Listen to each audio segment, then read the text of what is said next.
Hello and welcome to Art Related Noise, the podcast of the Enter Gallery in Brighton. And once again, I'm here talking to Magnus Gjoen. Hi, Magnus. How are you doing? I'm good. How are you, Stuart? Very good, thank you. No, absolutely excellent. I'm just thinking there, I think it's now the third time we've spoken to each other on Art Related Noise. You must be doing a lot of work with Enter Gallery. Yeah, quite a lot. I mean, we've done a few projects this year. We just finished the art yard sale and things like that, which went very well. So yeah, we keep going, keep news coming out with new things, and collaborating together. Yeah, there definitely seems to be a good level of output that you're putting out there. Certainly, I see your work refreshing quite regularly. Are you in a particularly creative space at the moment, or is it just sort of normal for you? I mean, as you know, I've said this probably before as well, that like it depends. I can go a bit with a few kind of weeks, months without, not months really, but a few weeks without any inspiration. But it just comes sometimes naturally. Sometimes there isn't any inspiration. You just have to kind of push through it and kind of do what you do to get inspiration, which would be kind of research, museums, travel, things like that. Yeah, just to kind of nudge yourself into having those new ideas, which you might not be able to have at that moment. So yeah. And of course you're in Florence at the moment. If there's a city to get inspiration, it's particularly for the work that you do. Florence is possibly one of the greatest places that you go. I think am I right in thinking you used to live there as well, but now you're visiting? No. I live here now. I mean, okay. I live between London and Florence, so I kind of have the best of both worlds. And yeah, I spend my time between the two. So I have the hustle and bustle of Shoreditch High Street, and then I have the tranquility of the Chianti countryside, where you don't even hear a single ambulance, and if you do, your neighbor's dead, basically. So tell me about the work that you've got for Enter Gallery. You've got a new release. It's called "I Saw the Sky Come Down to Meet You," and there's a series of editions that you've got. So yeah, tell me about this new release. So yeah, I mean, it's based on the ceiling in Versailles, Chateau de Versailles, and it's called the Apotheosis of Hercules, and it's by a Rococo painter called Françoise Lemoyne, I think, if I pronounce it correctly. And I've used his work before as well in my one of my hearts, which was called J'aime à jamais. He's a Rococo painter, as I said, and kind of quite articulate and kind of in his detailing and things like that. And it kind of captures these moments between people, and also, the ceiling, which I've used in this new piece. It kind of draws you in a way which kind of wants you to kind of to explore and kind of be there in a way. And one of the things with Rococo painting as well, and ceiling paintings in general, which I've done quite a bit of not research, but also research and arts-based artworks based on recently. I did the carpet, which was also a ceiling, so you kind of reverse kind of the perspective. And it's the same thing that they were doing. They kind of tried to create perspective with the ceiling, which wasn't necessarily there. And I find it so fascinating to kind of take that and kind of re-elaborate it and kind of guide it in a new way, and kind of what's it called, modernize it in a way. So yeah, I mean, as I said, the paint, it's called the Grand Apartment du Roi, so of the king in Versailles, is where the ceiling is. So yeah. When did you first? Because a couple of questions there, but I suppose when did you first come across the ceiling and decided that you wanted to do something? Because incorporate that into your work. Do you remember that point?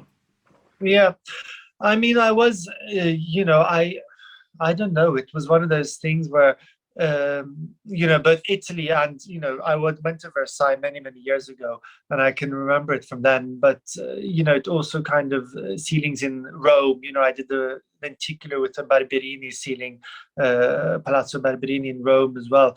It's kind of this, because the 3D lenticulars I do is kind of a modern twist on what they did, because they're kind of creating what's it called, an illusion that kind of you're going up into the ceiling.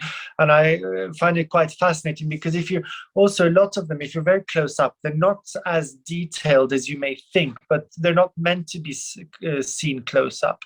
And and also it's this fact that you kind of have to plan everything quite meticulously to make one of these ceilings. The things at the bottom needs to be bigger, then they go smaller and smaller and smaller. Perspective technically, but I think that's kind of every time I go to palazzo or chateau, for that sake, you kind of see these amazing kind of ceilings, and you kind of want to kind of you're in awe. You're kind of in awe of them, and you kind of want to do something with them in a way. It's sort of like I mean, do you actively seek these out? I mean, I know you've been interested in the Rococo period and the Baroque, for presumably forever. I should imagine. But do you actually go and seek these places out just so you can experience them for themselves, and maybe think about using them in your work? Yes and no. I mean, I wouldn't say I go specifically someplace to see the ceiling. Yes and no, I have as well. But there are also, you go, it's also kind of the art collection and things like that, and kind of then the ceiling becomes the bonus. Although the ceiling might be nicer or better than the art collection some of these places have. But I think, it's important to kind of go and seek and kind of look at things like this. I went to this place, just as a fireplace. I can't remember the name of it right now.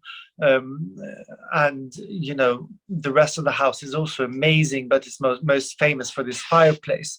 So it's kind of going to see things, and then you kind of discover other things which you didn't, kind of isn't so obvious at first glance if you just look at pictures on the internet.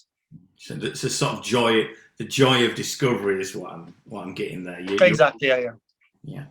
How do you? So obviously, I'm familiar with your work in terms that you like to, you'll go to auctions, you'll buy things, you'll incorporate them in some way in terms of your work, but you're always working, often, so not always, but often working from like a primary source that you've got perhaps in your hand. Whereas obviously with something like a ceiling, I suppose the only source which is would it be a photograph, or would you still be working from a painting of the ceiling, or is there anything? How would you incorporate it into your work? I mean, funnily enough, the ceiling, the one I've just done a piece for, this is actually, there is a painting of the ceiling. So actually there is a flat painting of the ceiling. And so that's quite interesting, because that usually doesn't exist, because usually, you have sketches of the ceiling, but you don't actually have a full color painting of the ceiling, which actually exists of this one. I, of course, in this situation, I would apply for the license to get a license to reproduce this image. And so, yes, it is from a photograph. And, the problem with ceilings as well is it's quite hard to photograph them, because you kind of need to be in the perfect center, because if not, it's skewed, and to get all the details. But yeah, no, that's the case for this piece at least. And I suppose, because I suppose certainly when they were doing it, didn't even have photographs around. They were never intended to be. It was like an experiential thing, wasn't it? You said yourself just now. If you thought back in the day when these were created, you would go in there. The viewer would go in there, and it would be all about sense of awe and wonder. Yeah, exactly. Yeah. I mean, you just enter these rooms, and one after the other, usually in these palaces, and you just look up sometimes, and just like, wow, you kind of like drawn and taken into the ceiling in a way. So yeah. How do you feel generally when you experience something like this, sort of a more emotive level, like a real physiological level? What do you experience? What? I mean, what's that? There's a name for it. I'm not sure if it's Steinberger syndrome or something like that. Maybe that's a disease for all I know. No, it's actually it was first. It's a syndrome where when you see too, like you get overwhelmed and you actually feel dizzy and nauseated because you are kind of so taken aback by the beauty and awe of what you're seeing. And I have had that once at the Pitti Palace here in Florence, and probably one other time more recently, which I can't remember where that was. But it's a syndrome which is quite interesting to read about, because if you kind of your senses and emotions are so kind of overloaded that you kind of become dizzy and nauseated. So how did the work? So you've obviously taken a lot from this particular piece ceiling. You've created it onto these beautiful works that I've got. I'm looking at on a different screen in front of me. Can you describe the works to me and tell me how, or what a viewer might see, and tell me how it came about that you were going to be releasing these with Enter? I mean, for me, it was kind of to explore the painting itself and kind of do something new with it, and also try to kind of incorporate also traditional methods. So you're kind of using the past in two ways. So not only you're not only printing a print of something, you're kind of using gold leaf, you're using silk screen and things like that, which obviously are quite are antiquated methods.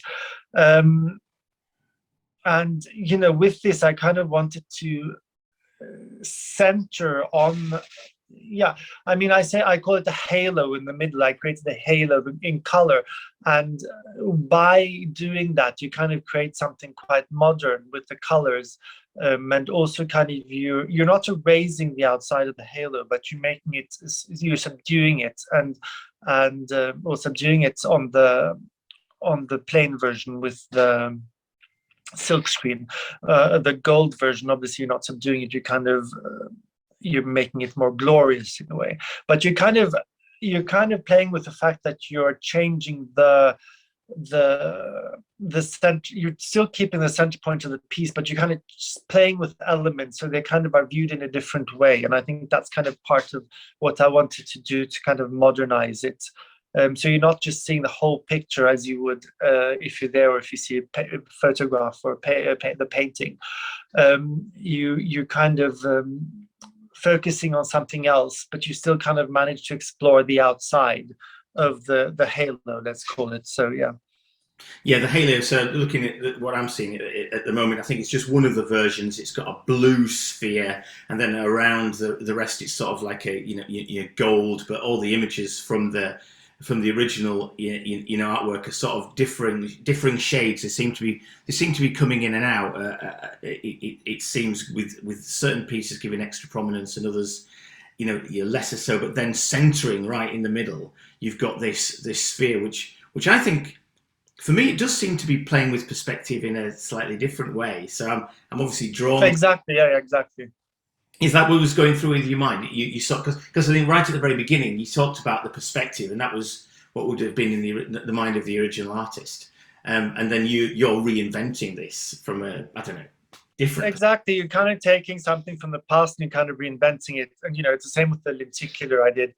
You're kind of playing on more modern ideas as well as modern techniques, but at the same time, keeping some of the tradition. So you're kind of mixing the two and creating something new from that, which is, for me, the most interesting part, where you're kind of stealing something from there, taking something from there, and then kind of modernizing it, but also at the same time keeping to some of the ethos and kind of some of what they used to use, but in a more modernized way, to create something that is more contemporary.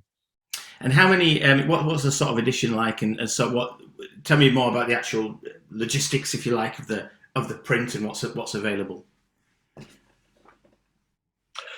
I mean, for the gold leaf version, because there's a lot of gold leaf there, I think we're going to do about 3 of each of the colors. There's 3 colors of each. So there's a